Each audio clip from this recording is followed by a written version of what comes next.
आपण म्हणतो की दर 12 कोसावर भाषा बदलते, ही एक उक्ती आहे जी की काय करत असते, प्रदेश बदलला, जागा बदलली की भाषा ही बदलत असते. ओके, म्हणजेच असं म्हणता येईल की आपली बोलीभाषा ही प्रत्येक दर 12 कोसावर बदलणारी आपल्या उक्तीप्रमाणे आहे. मग ही बोलीभाषा नेमकी काय आहे? ही बोलीभाषेची एक व्याख्या केलेली आहे प्रसिद्ध शास्त्रज्ञ आहे ते नागो कालेलकर. हे एक प्रसिद्ध शास्त्रज्ञ आहेत जे की त्यांनी काय केलं, बोलीभाषेची व्याख्या केलेली आहे. ते काय म्हणतात, बोलीभाषेविषयी त्यांचं म्हणणं आहे की एखाद्या विशिष्ट लोकसमुदायातील किंवा भौगोलिक प्रदेशातील व्यक्तींच्या अंगवळणी पडलेले प्रायः आणि त्यामुळे प्रायः मुद्दाम शिकावे न लागणारे विचारांची देवाणघेवाण करण्यासाठी सहजत्या उपयोगी पडणारे असे ध्वनिरूप साधन म्हणजे बोलीभाषा. मी समजून सांगण्याचा प्रयत्न करते. ओके, बघा, एक विशिष्ट लोकसमुदाय असतो. त्या लोकसमुदायामध्ये म्हणजे जसं की आपण जिल्हा, लोकसमुदाय म्हणजे आपण जिल्हा पकडू. ओके, लोकसमुदाय म्हणजे आपण एक जिल्हा पकडू. जसं की कोल्हापूर जिल्हा आहे, आपला पुणे जिल्हा आहे, सातारा जिल्हा आहे. कोल्हापूर जिल्ह्यामध्ये जी भाषा बोलली जाते ती एका लकबीमध्ये बोलली जाते आणि पुण्यामध्ये जी भाषा बोलली जाते ती त्याच्यामध्ये एक वेगळा सॉफ्टनेस असतो. म्हणजेच काय, जसं आपण प्रदेश बदलतो तसाच आपल्या भाषेचं काय होत असतं, बोलण्याचं स्वरूप सुद्धा बदलत असतं, त्याची टोन बदलल्या जाते. म्हणजेच काय, एक विशिष्ट लोकसमुदाय आहे किंवा एक भौगोलिक प्रदेश आहे, आपण जिल्हा वाईज पकडतो. ओके, की जर आपण पाहतो सातारा, मुंबईची भाषा, पुण्याची भाषा, नाशिक, कोल्हापूर, नागपूरची भाषा, विदर्भातील भाषा, मराठवाड्याची भाषा, हे प्रदेश आहेत, हे भौगोलिक प्रदेश आहेत ज्याचे की काय राहतात, तसले विशिष्ट लोकसमुदाय आहेत. मग या लोकसमुदायामध्ये व्यक्तींच्या अंगवळणी पडलेले म्हणजेच काय, जेव्हा लोक जीवन जगत असतात ते जगत असताना त्यांच्या अंगवळणी पडलेले असतात, म्हणजे त्या सवयीच्या गोष्टी होऊन जातात त्यांच्या अंगवळणी पडलेले आणि त्यामुळे प्रायः मुद्दाम शिकावे न लागणारे.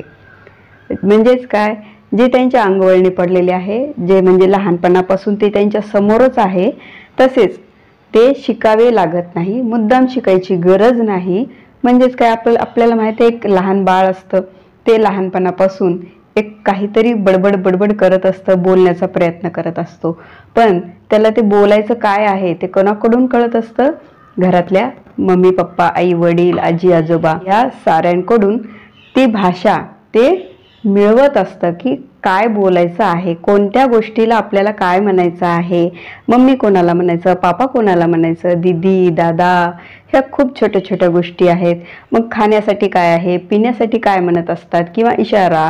मग ह्या साऱ्या गोष्टी आहेत जे की मुद्दामून शिकाव्या लागत नाहीत, ते जगत असताना आपण आपोआप शिकत असतो. म्हणजेच बघा, मग हे न शिकता जे आपण अंगवळणी पडलेलं जे ज्ञान आहे, मग अशा विचारांची देवाणघेवाण करण्यासाठी सहजत्या उपयोगी पडणारे जे ध्वनिरूप साधन आहे, म्हणजे आपण जे बोलतो, जी आपली ध्वनी आहे, जो आपला आवाज आहे, म्हणजेच ते काय ध्वनिरूप साधन आहे, ते काय आहे, आपली बोलीभाषा आहे.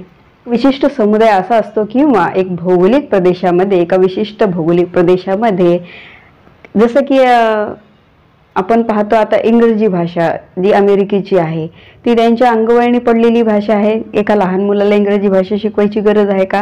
नाही, कारण ती त्यांची बोलीभाषा आहे, ती त्यांच्या अंगवळणी पडलेली आहे, ती त्यांच्या रोजमर्याच्या जीवनमध्ये ते जगत असतात आणि ती शिकण्यासाठी त्यांना खूप मेहनत करायची गरज नाही. जसं आपण इंग्लिश शिकत असताना, इंग्रजी शिकत असताना आपल्याला बऱ्याच गोष्टींना, बऱ्याच प्रॉब्लेम्सला सामोरं जावं लागतं, जसे की आपले उच्चार, आपली व्होकॅब्युलरी, ह्या साऱ्या गोष्टी असतात जे की आपल्याला ते कंडक्ट करायला प्रॉब्लेम्स येत असतात.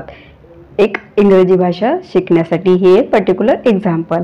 म्हणजेच आपली जी भाषा आहे ती काय, एक भौगोलिक प्रदेश किंवा विशिष्ट समुदायातील जे व्यक्तीच्या अंगवळणी पडलेलं आहे, रोजच्या जीवनातलं आहे आणि ते मुद्दाम आपल्याला शिकावं लागत नाही, अशा विचारांची देवाणघेवाण करण्यासाठी जे सहजगत्या उपयोगी पडणारं काय आहे, ध्वनिरूप साधन आहे.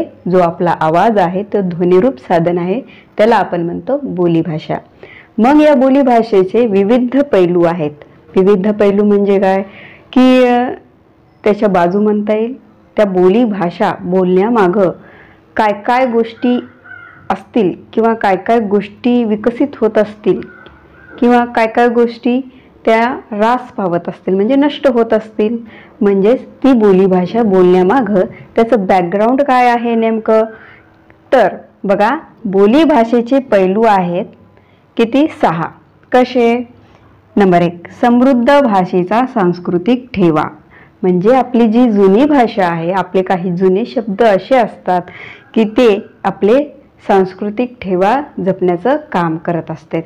तुम्ही मराठी व्याकरणातील यूट्यूबवर तर तुम्ही कराळे सरांचा व्हिडिओ पाहिलाच असेल, जो की ते शिकवताना त्यांची भाषा, मग ते काय आहे ते त्यांची संस्कृती आहे जी की ते जपतात. बोली भाषा जपतात, तो सांस्कृतिक ठेवा तो जपतात. कळालं? समृद्ध भाषा आहे ती आणि ती समृद्ध भाषेचा सांस्कृतिक ठेवा जतन करण्याचं काम आहे. ओके. मग यामध्ये आहेत म्हणी आणि शब्दसंग्रह. मग आपल्या म्हणी आहेत आणि शब्द आहेत असे की जे काय करत असतात, या बोलीभाषेमध्ये आपण बोलत असतो. की म्हणीमध्ये बघा, आपण म्हणतो की कर नाही त्याला डर कशाला, किंवा खायला खार भुईला भार, किंवा लेकी बोले सुने लागे, अशा काही म्हणी आहेत. असे काही शब्द आहेत जे की एकमेकांना जुळवून घेतात आणि ते शब्दांचा अर्थ सांगण्याचं काम करत असतात. ते आपल्या बोलीभाषेचा एक भाग आहे, एक बॅकग्राऊंड आहे. ओके. मग भाषा समृद्धी आहे. मग आपली जी बोली आहे, जे आपण बोलत असतो, ते काय आहे? स्वतःहून एक समृद्धी आहे, म्हणजेच विकसित आहे, डेव्हलप आहे. ती शिकवण्यासाठी किंवा शिकण्यासाठी आपल्याला जास्त मेहनत करायची गरज नाही. आपली भाषा, आपली बोली अशी आहे ती सहज मिळते. पण त्या समृद्धी, त्या भाषेला जतन करण्याचं काम हे आपल्यालाच करावं लागणार आहे. अशी ही भाषा समृद्धी आहे जी की त्याचं लिखाण काम आहे. वेद आपल्या ग्रंथांमध्ये आहे, आपल्या साहित्यामध्ये मिळतं की आपली भाषा किती विकसित होत गेलेली आहे, किती समृद्ध आहे ते. ओके. चौथा पॉइंट आहे परिसरानुसार बोललेली बोलीभाषेचे प्राबल्य. परिसर बदलला की भाषा ही बदलली जाते. म्हणजेच काय, बोलीभाषा ही प्रत्येकाची वेगवेगळी आहे आणि आपल्याला परिसराप्रमाणे किंवा परिसरानुसार त्याचं ते प्राबल्य दिसून येतं, म्हणजे प्रभाव दिसून येतो. की परिसर बदलला की बोलीभाषा ही बदलते, त्या बोलीभाषेचा प्रभाव बदलत असतो. ओके. उपयुक्तता. आपण एखादा जोक ऐकला, विनोद ऐकला की ते ऐकण्याचं जे मजा आहे ती आपल्याला आपल्या भाषेमध्ये ऐकली कीच मजा येते. जर एक जोक इंग्लिशमध्ये ऐकलाय, विनोद आपण इंग्लिशमध्ये ऐकला, त्याची जी मजा असते ना ती ऐकण्याची, ती येत नाही. जी आपण टहाके लावून आपण हसतो एका मजाकवर, एका जोकवर, एका विनोदावर, ती उपयुक्तता आपल्या जीवनामध्ये आपल्या बोलीभाषेनुसारच येते. आपल्याला समोरच्याला आपले विचार व्यक्त करण्यासाठी किंवा समोरच्याचे विचार आपल्याला समजून घेण्यासाठी आपली बोलीभाषा ही खूप उपयुक्त आहे. सहज भाषेचा आविष्कार. बाळ लहानपणापासून शिकतो, त्याच्यासाठी त्याला खूप संशोधन करायची गरज नाही किंवा त्याला खूप पुस्तके चाळायची गरज नाही. ती सहज त्याला मिळत असते आपल्या परिवाराकडून. मग ते काय आहे? सहज भाषेचा आविष्कार आहे. त्याला संशोधनाची गरज नाही, तो स्वतः काय आहे? सहज रूप प्राप्त होणार आहे. ओके. असे आहेत हे बोलीभाषेचे पैलू, बोलीभाषेचा बॅकग्राऊंड, ज्याच्यामध्ये की जी बोलीभाषा आहे विशिष्ट लोक समुदाय असतो किंवा भौगोलिक प्रदेश असतो, जी आपल्या अंगवळणी पडलेली भाषा असते आणि तिला न शिकता ती आपण सहज मिळवू शकतो आणि आपले विचारांची देवाणघेवाण करण्याचं काम ही बोलीभाषा करत असते. ओके, इथपर्यंत सर्वांना समजलं? ओके, बोलीभाषेची बेसिक स्ट्रक्चर पाहणार आहोत. इयत्ता 9वीच्या वर्गातील हा पॉईंट घेण्यात आलेला आहे. ओके, बघा आपण घेतोय की पावरी भाषा, पावरी भाषा आणि पावरी भाषेचं आधुनिक रूप. ओके, दुसरी आहे कातकरी भाषा आणि कातकरी भाषेचं काय असणार? आधुनिक रूप. आपण एक्झाम्पल पाहणार आहोत, एक एक दोन दोन सेंटेन्स की कशा पद्धतीनं ती बोलली जाते, बोली भाषा. मग पावरी बोली भाषा आहे. पावरी बोली भाषा कशी बोलली जाईल की हंजपल्ली टाईम आश्रमशालानं पटागणम पुऱ्या खेळता होता. म्हणजे काय आपल्याला समजलं का? पहा, हांजपल्ली टाईम म्हणजेच काय? संध्याकाळची वेळ. आश्रमशालानं पटागणम पुऱ्या खेळता होता म्हणजेच आश्रमशाळेच्या पटांगणात मुले खेळत होती. बघा इथे बघा मुले आणि इथं काय? पुऱ्या. आपण पोरं म्हणतो, पोरं पोरी अशा पद्धतीनं. मग हे पोरं पोरीचं काय आहे? पुऱ्या. मुले, मुले एक आहेत का? मुलं एक आहे का? नाही, अनेक मुलं आहेत. त्याच्यामुळे जे जे बोलीभाषेचा शब्द आहे तो काय? पुऱ्या आहे, म्हणजे पोरं पोरी. ओके, सगळेच. बघा कसा बदल झाला. ओता, ओताचा काय झालं? ओताचा होती झालं. खेळता, खेळताचं खेळत झालं. आपल्या बोलीभाषेमध्ये अशा पद्धतीनं आपली संस्कृती एवढी समृद्ध आहे की आपण प्रत्येक प्रत्येक भावनेला शब्द दिले, प्रत्येक ऑब्जेक्टला एक शब्द आहे आपल्या बोलीभाषेमध्ये, म्हणून ती समृद्ध आहे. ओके, मग दुसरी ही झाली पावरी भाषा. आता आहे कातकरी बोलीभाषा. कातकरी बोलीभाषा कशी? एक फॉर एक्झाम्पल बघू की भुकेने मरुणा ये दिवस नाग्याना सहन करता हात. भुकेने मरुणा ये दिवस नाग्याना सहन करता हात म्हणजे काय? आपले आधुनिक बोलीभाषेमध्ये याला कसं म्हटलं जाईल? आधुनिक भाषेमध्ये बघा की भुकेने मरणे हे दिवस नाग्याला सहन होत नव्हते. मरुणा, आता या ठिकाणी मरुणा इथं काय आहे? आधुनिकमध्ये मरणे. तसेच करता हात, सहन होत नव्हते. करता हात म्हणजे होत नव्हते. अशा पद्धतीनं जी की बोलीभाषा आहे आणि त्याला आपण आधुनिक भाषेमध्ये अशा पद्धतीनं स्वीकारतो. प्रत्येक समूह आहे, प्रत्येक समूहाची बोलीभाषा आहे आणि प्रत्येक शब्दाला, प्रत्येक भावनेला आपल्या समूहाने एक समृद्ध अर्थपूर्ण एक शब्द प्रदान केलेला आहे. अशी आपली बोलीभाषा आहे. आय होप तुम्हाला समजले असेल. ओके, काहीतरी मजेशीर गोष्ट पाहू. जसे की म्हणी आहेत आपल्या.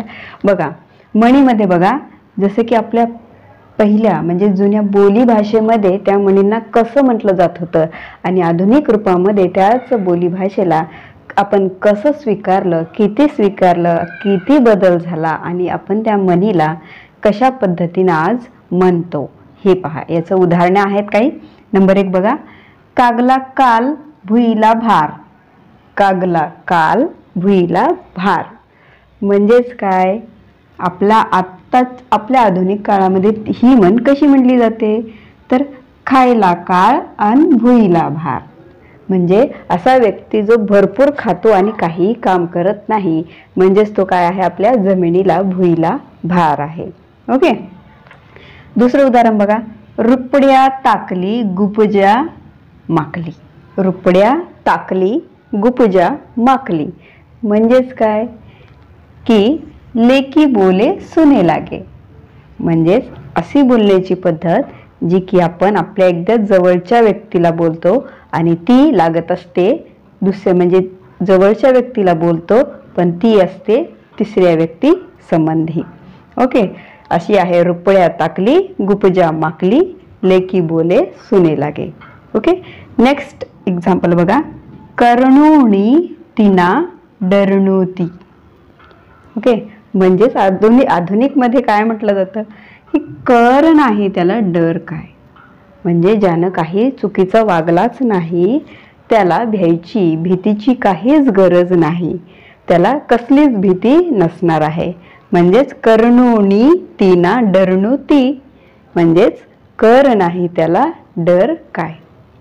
आहे की नाही मजेशीर म्हणी. चौथं एक्झाम्पल बघा. खिमास काय आदलूनी अत्ती गुलवतलू. म्हणजेच खिशात दमडी नाही अन चालला हत्ती घ्यायला.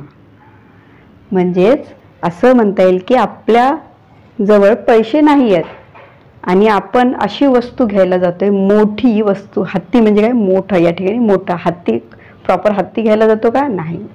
अशी वस्तू मोठी, आपल्या आवाक्याच्या बाहेर असलेली अशी मोठी वस्तू घ्यायला जातो. पण काय आहे, आपल्या खिशात दमडी नाही, आपल्या दमडी पैसा नाही आहे. खिमास काय आदलूनी अत्ती गुलवतलू. म्हणजेच खिशात दमडी नाही आणि चालला हत्ती घ्यायला. अशा पद्धतीनं ही मजेशीर अशी बोलीभाषा म्हणी स्वरूपामध्ये आपण थोडाफार बदल करून आपल्याला समजेल अशा पद्धतीनं आपण ती स्वीकारलेली आहे, आपली ही अशी बोलीभाषा. ओके. त्या असेच काही जे भाषा आहेत जे की आपल्या मराठीमध्ये प्रमुख बोलीभाषा म्हणून त्यांचा वापर होतो आणि त्या कोणकोणत्या प्रदेशावर वापरल्या जातात किंवा जिल्ह्यामध्ये वापरल्या जातात हे आपण पाहणार आहोत. ओके. तसे बघा, मराठीतील काही प्रमुख बोलीभाषा आहेत जसे की अहिराणी, कोकणी, कोल्हापुरी, झाडी बोली. आणखीन आहेत, आपण ते पाहणारच आहोत. पहिले बघू अहिराणी भाषा. अहिराणी भाषा कोणत्या प्रदेशात किंवा कोणत्या जिल्ह्यांमध्ये बोलली जाईल तर बोलली जाते तर जळगाव, बुलढाणा, मलकापूर ते MP मध्य प्रदेशापर्यंत ही अहिराणी भाषा बोलली जाते. मग या भाषेचं वैशिष्ट्य काय या अहिराणी भाषेचं, तर यामध्ये नाद आणि लय ही या भाषेची वैशिष्ट्ये आहेत, अहिराणी भाषेची वैशिष्ट्ये. दुसरी आहे कोकणी. कोकणी प्रमुख बोलीभाषा जी की या कोकणी भाषेमध्ये ल शब्द जास्त बोलला जातो किंवा आपण का फार तोत्रेपणा येतो, तोतलापणा असा म्हणतो, तर ते कोकणी भाषेमध्ये आपल्याला तसं पाहायला मिळतं. मग बघा, जसे की रत्नागिरीतील कुडाळी, सिंधुदुर्गामध्ये मालवणी आणि गावड्यांची कोकणी कारवारी अशी ही भाषा, ह्या बोलीभाषा आणि हा जिल्ह्यांचा प्रदेश. ह्या गावडा हे जे आहे हे जिल्हा नाही आहे, हा तिथला स्पेसिफिक एक विशिष्ट प्रदेश आहे. मग रत्नागिरीतील कुडाळी, सिंधुदुर्गातील मालवणी आणि गावड्यांची अशी कोकणी कारवारी भाषा जी की हा समूह ठरणार आहे कोकणी भाषा समूह. ओके. नेक्स्ट आहे कोल्हापुरी भाषा. कोल्हापुरी भाषा कोल्हापूरमध्ये बोलली जाते. या भाषेचं वैशिष्ट्य असं आहे की यामध्ये लय काढून बोलण्याची लकब असते आणि भाषेमध्ये हा रांगडेपण असतो.